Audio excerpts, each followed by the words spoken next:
What's the movie going to start off with? Like me sitting here and this? You want to be watching it already, or you want to start it after you've gotten the apple? I think I'd grab the apple and then start it. Okay, let's try it. A for apple, no, not achievement. B beyond what we are perceiving. C in control is not meant for teaching. Stand for your rights and what you believe in. Education needs communication. The lens of a motion picture projector is an eye. It can help you stimulate, motivate, educate in such a way to change attitudes. Okay, Steven, got the blue screen set up. To communicate information. With the camera documenting actual events so that they become Visual experiences. the use of unusual camera techniques, sometimes even poetical narration, contribute to the film's purpose. So a bunch of us students got together with some folks from Frog Hollow Neighborhood House to do a community film project. Us high schoolers set out to take a look into documentary filmmaking, while the documentary set out to take a look into high schools. We shot in schools and the community and gathered public domain footage, educational community film projects from the past.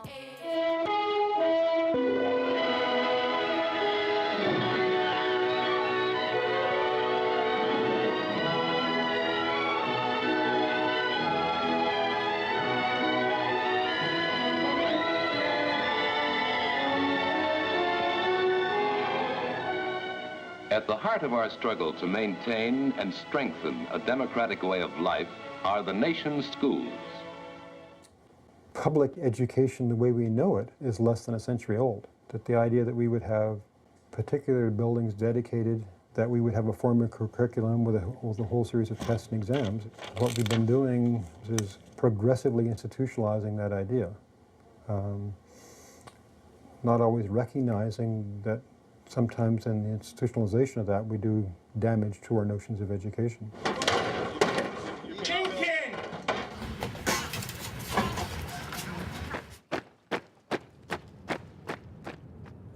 These lines of desks. You walk in, they yell at you. Some sort of prison class, like something out of Metropolis. So quiet, and there's these teachers like walking up and down. Students filing. It's just kind of like mechanical. You have a certain type of pencil, you have to fill it in a certain type of way. Just like they're filling out these circles, and you like look around. Education is something that can't be quantifiable through use of a letter grade, things like that. A lot of teachers are forced to teach towards the provincial.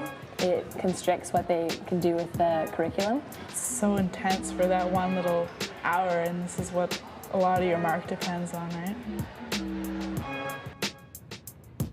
If your grades fall below expectations, do you say, what's the use? I think if we look back over our history in a longer time frame than the last 10 years, we'll see that in education there's often a pendulum swing. So there was a time when there were exit exams at the end of high school or end of grade 8 across the country, and gradually, particularly in the 1960s and 70s, and what we were learning from psychology about how students learn, they kind of went out the window, and we were left with systems that weren't consistently measuring how well students were doing. Now we've reimposed and created many new models. Now we are preoccupied with that, as if doing well on those tests is the purpose of education. Often the public and the media are supporting this kind of pressure around measurement. It's more intense than it ever has been, and it's becoming more intense because post-secondary institutions are becoming that much more competitive, and they're setting the bar that much higher, and it all compresses itself into a time constraint where that curriculum or those curricula have to be delivered in a way in which it's kind of, examinable, and the students can manage the exam within a 10-month period. So a lot of that, just sheer getting ready for the test pressure is quite displacing of real opportunities for learning, for broad learning. That's a problem. A think tank founded to report on public institutions and private free market alternatives. The Fraser Institute ranks BC schools based on these exam scores. It's intended for the use of parents to help them choose and to help them evaluate their school compared to others. It provides easy access that everybody can look at to objective information with regard to how schools are doing. Now, we produce these both for elementary schools and for high schools in British Columbia, in Ontario and in Alberta. In Quebec, just a secondary report card. New Brunswick, same thing. In Saskatchewan, Manitoba, and a couple of the maritime provinces, there are not well-established systems of testing across the province. And as a result, they're data poor. And that's a pity, because the testing that provides the basis for most of our report cards, I think, is a necessary part of an education system. What we want to do with the report cards is to measure output, results. There has always been this rich variety of individual demands. But nowadays, almost every adult agrees on one basic goal for all students. Schools ought to turn out good citizens. Yes, good citizens. That's right. Absolutely. This country always needs good citizens. The key point is citizen. That's John Ralston Saul, otherwise known as His Excellency. At the time, anyway, when his wife, Adrienne Clarkson, was the Governor General of Canada. They came to our school to talk with us students. The introduction to the British Columbia 1872 School Act. It said the purpose of public education is to give every child in the province such knowledge as will fit him, her, they didn't quite know about that, to become a useful, you think utilitarian, but no, a useful and intelligent citizen. The noun is citizen. Our next questioner is Janice Wong. My question is, the Fraser Institute releases an annual report. Every year, private schools have dominated the top 10 positions. Some have taken the report seriously, but at the other end of the spectrum, people just ignore its importance. In reality, can we have a general agreed standard on students' performance at school? No. I don't wish to be unpleasant about any organization. It would never be. But let's just say that they are the perfect illustration of the ultimate utilitarian approach.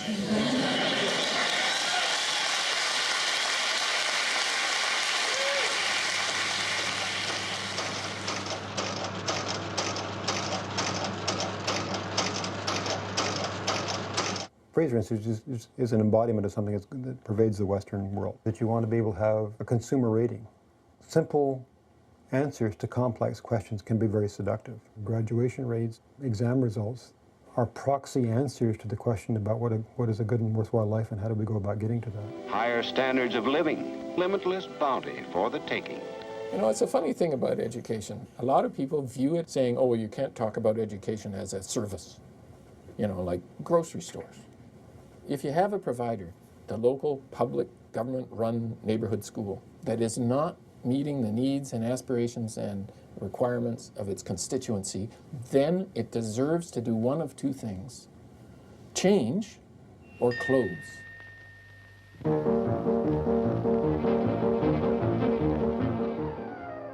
What counts as education? We disagree fundamentally about that, and we always will. So how do we go about deciding those kind of things leads us to notions of democracy. And democracy is a word that is at least as confusing as education. If the experience in school is not one of active participation, of contributing to the decisions that are made, we're not even demonstrating what it might be like to live in a world that functions democratically. So I think that notion of citizenship should guide the way we think about curriculum. Teaching students subject matter in democratic situations that develop better citizens is being done more and more in alert school systems, where parents and teachers are concerned about how and what their children learn to prepare them for citizenship. Let's ask some questions. Mr. McGeer. Oh. Mr. Tim McGeer, my teacher and a mentor. I'm sorry, what was the line? You know, just tell me about Mr. McGeer in your own words. Forget the lines. Mr. McGeer, he had a creative approach to everything. You want to take a break? Yeah, do you mind if I take this off now? It's getting kind of hot. Yeah, you can just leave it. It's cool. Anyone want some pizza? Excuse me. We've heard fine reports about this school and about the good things that you and your students have been doing. Can you tell us something about how and why you came to use your present method of teaching?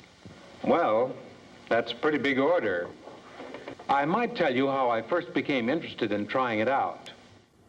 I didn't really like school. I'm not saying I hated all of school when I was a kid, but there were a lot of areas of school that I found boring. So for me, one of the things I wanted to change was to make learning seem more organic rather than something you're supposed to do just to jump through the hoops in order to get a certain marks in order to get to university. What kind of values do we want to encourage in our young people? Curiosity of mind, critical thought. And these values and attributes are learned not in academic courses necessarily. They're learned in relationship between teachers and students, explorations to make their learning real. But what interests us is, how do you develop these qualities through a regular school program? Well, suppose we take last year's class. In there that serves meals for I think about $2 or $1.50. Beautiful hot meals. They have. Really, what we're trying to do with this project is get these students, or at least invite them to take a look at their environment with new eyes.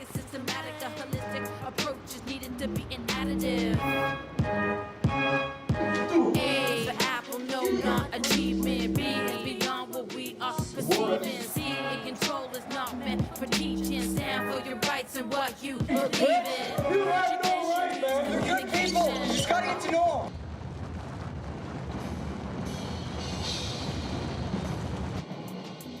them. That's me. I played Gordon Trump, always scheming to save a buck. They received recognition for that, and they saw results. The results made us proud. The government committed to seismic upgrading of all Vancouver schools. Steve Eastman from Gladstone. An apple, a fruit that over the years in our culture has become a symbol for knowledge. But what happens if these cuts continue?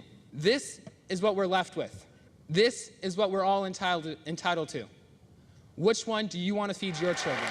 And Stephen is a guy who understands what it is to take hold of his own learning. All he, as a student, needs is a little guidance and opportunities. Thanks, Mr. McGeer. Gladstone was a great school to go to, but you wouldn't know it from the Fraser Report. Each year and the following day after the Fraser Institute report would be published, generally people would be fairly deflated. The fact that those results are made public is the reason why they resonate. We didn't like the perception of the school, the public perception of the school. We wanted to change that. Through considerable reading, committee work, discussion, experimenting, we tried to find the answer. During the Governor General's visit, we talked about our struggle to improve our school's reputation. Everything, if something happens on the east side, it's immediately out there because the east side's so bad. That's what we've been trying to do, is work towards getting the good things out there. You should really ask to get a delegation of students together and ask to be received by the editorial board of Vancouver Sun. That's the way you get your story out, is to build a relationship. I mean, if you're interested, I'm seeing the editor-in-chief tonight. Good evening, everyone. My name is Patricia Graham. I am the editor-in-chief of the Vancouver Sun newspaper, and it's my great pleasure to be your MC. And, you know, this morning, Governor General and I were at Gladstone Secondary. They were worrying about their public image, and I said that I thought what they should do was call up you up. Education needs communication. Proclamation, no hesitation. I'm a boy. More than A's and B's. Wanna fight for my community. That's I find important to me.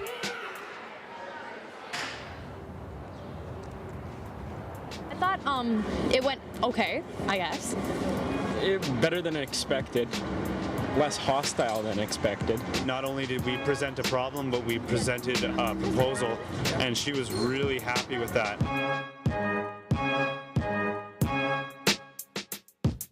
Could we then, with our committee, intervene into the public space, into the media, and publicize what our school is doing in order to really give counterpart narratives about quality and value in education?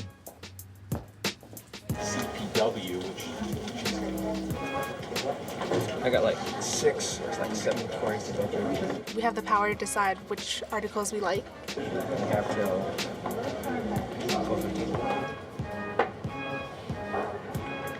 I haven't really seen anything that's worthy of being like the major headline yet, but that'll probably turn up. See what their decisions are going to be today after knowing all the stories they've had to choose from, and think about that when I want to get something in the paper.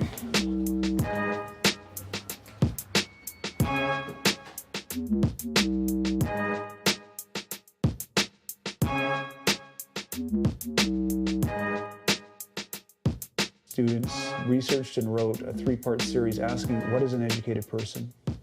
What are misconceptions about teenagers and schools? What does assessment really mean in the school? Where is uniqueness? Where is the diversity? The teachers should adapt to the students and not the other way around. Decide where they want the marks to be distributed in a course so that then they'll get marked for something that interests them. Just get rid of the standardized testing. It's not working. We have to come up with a different way of testing so that they know who's actually good. If you're not comfortable with your teachers or the way your classrooms run, you're not going to learn as well as you could be. Teach to their personal strengths and help them develop their weaknesses. I would really like teachers that can adapt to your learning style. Let the students evaluate you too. And if we're just told to do something that you told us to do, the way you want it, and we don't like it, we're not going to do any better. It's about time like more of us get involved in stuff like this. As long as we can reach common ground and degree, then at least we're improving somewhere. We as students are all individuals. Each one of us is unique. We're not generic. To move beyond generic education, you have to get to know us all individually. So this is where our mentors sent us out to do some real documentary work. Get some in-the-field footage of this mythical species, Haesculios studentius. Most of my fellow youth volunteers go to another Eastside school, Vancouver Technical. So that's where they followed around some grade 12 students.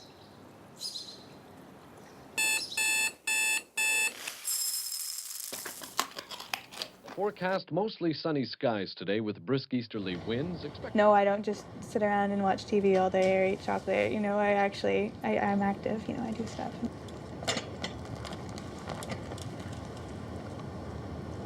So proud of my daughter.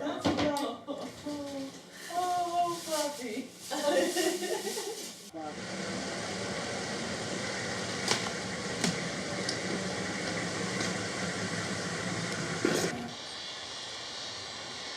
Then you have to just fling yourself.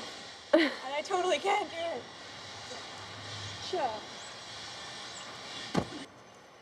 You got scholarships? So cute. Yeah. Granny was telling me at the time, he's like, don't spend it all in one place. And I was like, I'm spending it all in Australia. He's like, oh. At the October grade 12, grade 8 dance, I was offered drugs. Hopefully in grade 12, I won't be an addict. I didn't feel like I was learning at school. I felt like I was being held back. And I felt that a lot of time was wasted. I felt like I was just being sent to babysitting or something. When I was young, a group of 4 guys and me, we started Imitation Boy Band. Now I can move forward with a nice GED, good enough diploma. I'm actually enjoying it. I'm enjoying chemistry and biology that I didn't enjoy before. You know, it's coming from a different place after having some time off to actually see how everything interconnects. I think that's a huge part of what school's missing is explaining. I mean, you have different subjects and you go into a different classroom with a different teacher, and it's all explained as something separate, but really it's all connected. I mean, biology is as much a part of art as, you know, math is a part of music. Education, communication, make it dialogic, two-way. Yeah, we don't play. Yeah, yeah, What? Yeah, yeah.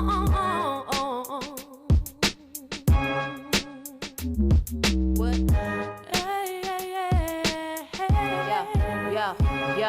Yo. A is for apple, no, not achievement. B is beyond what we are perceiving. C in control is not meant for teaching. Stand for your rights and what you believe in. Community we're living in, we are not dividends. Grading is a way to divide and tie citizens, trained to consume and fit into a neverland. I'm tired of the mass-produced rules and programs.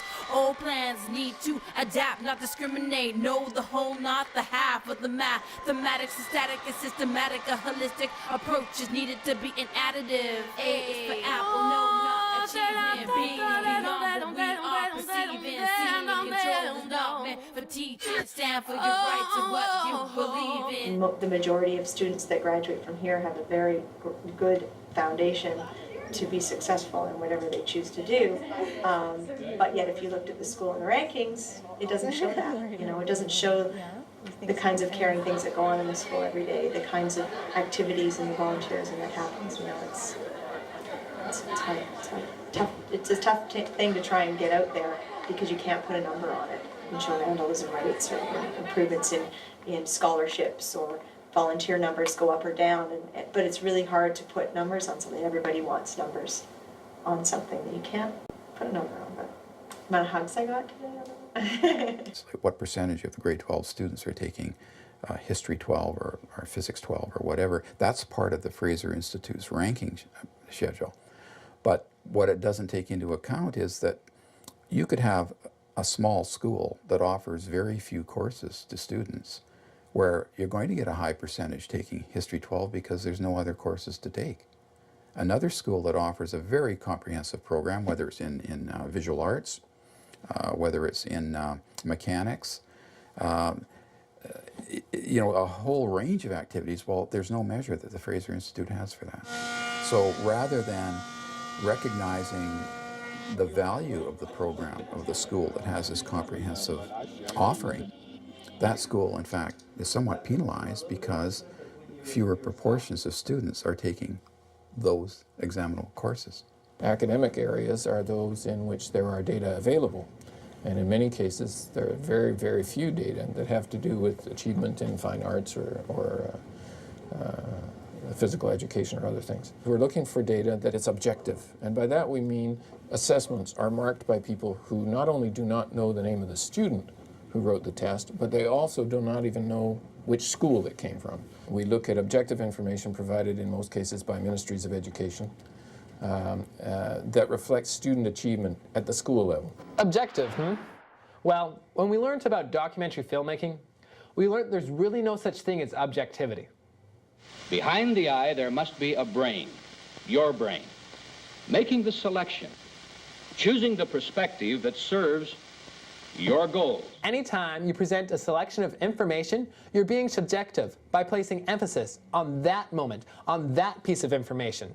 Let's watch two scenes that we cut from the same footage. Student council president, football star, John's just too busy for homework. But if he fails another test, he'll have to repeat the year. Big man on campus indeed. Maybe his friend Mary can help. He's got to pull up his socks, and fast. Can you believe it? Student council president, football star, John's just too busy for homework. But if he fails another test, he'll have to repeat the year. Big man on campus indeed. Maybe his friend Mary can help. He's got to pull up his socks, and fast.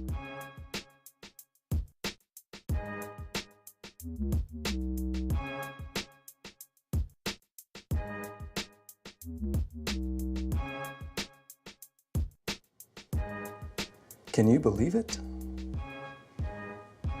We're doing it now, of course, being subjective, choosing our clips. But if we didn't, you wouldn't have much of a story to watch now, would you? If there are other ways, and there are other ways to tell the story of what's going on at a school, then I would be perfectly happy for other people to tell that story. As I've said to every one of the stakeholder groups in this province, if you don't like our report card, build your own. And we haven't done that job, and I think we're remiss in that. Like, I think that's way overdue in terms of us answering that question for ourselves, not just for the Fraser Institute. It would take some work because it would be comprehensive, it would be complicated, but I think it's quite doable. We don't do that very well in schools. We don't create the spaces for people to give an account and to have their account challenged. The bureaucratization of schools is well on its way. I mean, one of the most damaging effects of that bureaucracy is the limiting of the conversation between parents and teachers.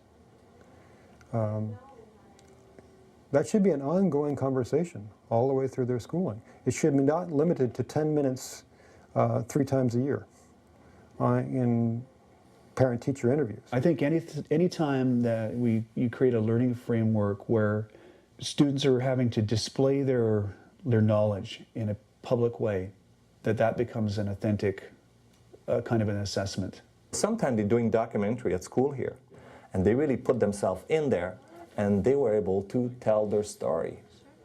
And I mean, how powerful is this? You know, how often, how many people have a chance to tell their story, put it on the screen, and have their peers to see it? Suddenly, they're being told that I can say what I can say everything I think. Oh yeah, you can. So this is what I want them to know. It's more like a tool of expression. So ultimately, whose story is this educational story? Peter Cowley's in the Fraser Institute in the Vancouver Province and CanWest Global, the union, the teachers union, the school board, the school trustees, the teachers. No, it's the story ultimately we want. It's everyone's story, but we want to boil it down to what's working for students and listen to what students say about what's working for them. Really, whose story is this? Well, it's a democracy, so it's everybody's story, right? The brilliance of democracy is, unlike a dictatorship, unlike a meritocracy, we have access to the intelligence of all 32 million, whatever that intelligence may be, however varied it may be, we have access to it all. We're living in, we are not dividends. Grading is a way to divide entire citizens. Trained to consume and fit into a neverland. I'm tired of the mass-produced rules and programs. But a meritocracy actually stratifies itself and eliminates more and more the ability to go fishing in the great pool of those tens of millions of people. Graduates of adequately supported schools earn their way more profitably in the economy of the community. Now the tax investment returns to the taxpayer. The whole purpose of education is to prepare people for their role in the community. We separate them and put them in these buildings that we call schools. So the challenge is, how do we help them be part of that community right from the beginning, rather than put them in this place for 12 years and then put them in the community. It's how bizarre the whole schooling operation has become. There are certain conditions under which a school could grant Community Learning 11 as a locally developed course. Now, whether it's, say, in the area of community work, there is a provision where a student can be granted a course credit, provided it meets certain conditions. So if this course credit happened to be Community Learning 11, then there's an example where, in fact, what that student is doing, in fact, can receive formal credit for it. Fine arts, citizenship skills, physical education, respect for others, responsibility, academics, you name it, it can be measured, and should be. Let's say, for instance, you want to measure, as a good example, the extent to which schools develop good citizenship skills among their kids. Absolutely. This country always needs good citizens. Yes, good citizens. Some might say, well, it's really hard to measure. Well, things that are hard aren't always impossible. That's right. So I'll propose a measure. Each school should be in touch with their graduates 2 years after graduation and ask just 2 questions of their graduates. 1, are you incarcerated? 2, did you vote in the last election for which you were eligible to vote? Done. Some people will say, that's a really bad measure. And I'll say, give me a better one. Let's use the old brain power. Let's get together and find out. Because otherwise, what's the option? What's the option of not having objective measures of success? Well, we do a great job. The Minister of Education, maybe a couple back, said in public, and ministers of education say this all the time, you can send your child to any school in the public system in this province because they're all excellent. Well, what's your basis for saying that, Mr. or Ms. Minister? I see them. I've been in them. They're all excellent. It's bull feathers. So this isn't a one-way conversation. This isn't about, is it wrong and dangerous and damaging to assess the achievement of young people or children. It's really about how do we assess their performance such that as educators we do a better job for them, and as students they get an accurate picture of how they're doing, and that's a much more complex assessment endeavor than is simply standardized tests at specific moments in time. When you use the word standards, that presumes that you've got an end that you've determined, and now you're going to measure people about how well they've attained that end. The problem is that we can't determine an end in education. There is no singular end. No end? Well, we better find one, because I gotta go to work. I'm sales manager at a bakery, finding my path to success. My story is just beginning. But how can we end this one? We could ask people what makes an educated person.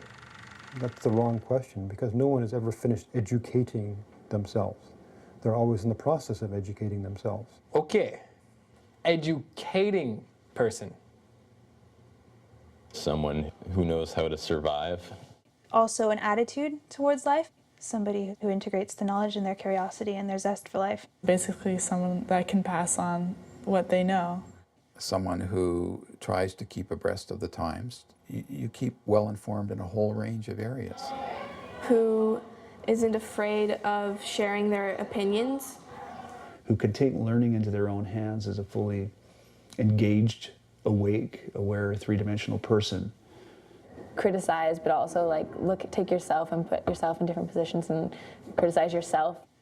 Who thinks for themselves. You can have a discussion with them and it's so stimulating. Has enough knowledge and experience to kind of play a role in society. So it's not just knowing a lot of things and sitting at home and thinking about them. It's more using them to get involved in the community or in society in some way. No, look. Don't get hung up on that. What's the point of saying, well, what do you think is an educated person? I'll tell you mine. I think an educated person is somebody who has the skills and the knowledge to be continuously curious about everything that this world has. Do you know how Velcro came about? It's a fantastic story. That French guy who started the company was running through the fields with his dog one day, and for the last time he said, jeepers creepers, all these little burrs have gotten to my dog, and they're hard to get off. A bell went off, and he said, wow, I wonder if we could duplicate that natural phenomenon. And Velcro was what happened. Isn't that incredible? It is. Yeah, now. Do you think that kind of creative thinking can be evaluated on a standardized test? No. As soon as you institutionalize it, then you have to narrow it and make it into some kind of an end. Need to adapt, not discriminate, know the whole, not the half of the mathematics is static and systematic, a holistic. You decide. Which one will it be? A for apple, no, not achievement. B is beyond what we are perceiving. C in control is not meant for teaching. Stand for your rights and what you believe in. Education needs communication. Education hurts. Society. Keep alive more than A's and B's. Wanna fight for my community.